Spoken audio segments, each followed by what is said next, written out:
Hey everybody, KC here. So I want to talk this morning a little bit about something called the Food Not Phones movement. And this is something that has been spearheaded by supermarket guru Phil Lempert.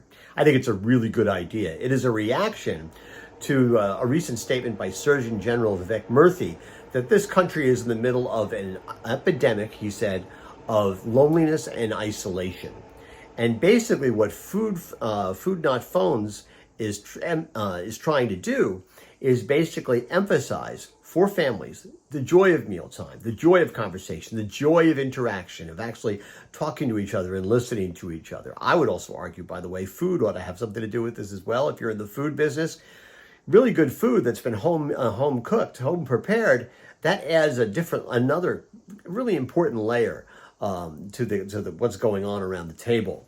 Now, this is an extension of something that FMI has been doing for a number of years, called the Family Meals Movement. And the idea, this comes out of research that was done by the former Cabinet Secretary Joe Califano, when they found that basically the families that eat together tend to have less drug and alcohol abuse, the kids get better grades, they are just more socialized.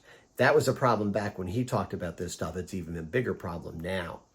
The irony is, right? Social media has created generations that are less socialized.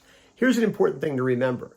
The Family Meals Movement that was created by FMI and Joe Califano, that was more than a quarter century ago, and the problem has only gotten worse.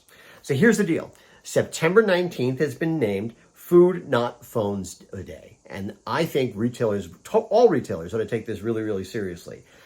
But not just on September 19th, right? They ought to make the idea of family meals, putting down the phones, having conversations, having a good home-cooked meal around the table. That ought to be central to every chain's marketing. It ought to be core to it. And it ought to be not just on the 19th of September, but every month, every day. It's good for business, right? It's good for the culture.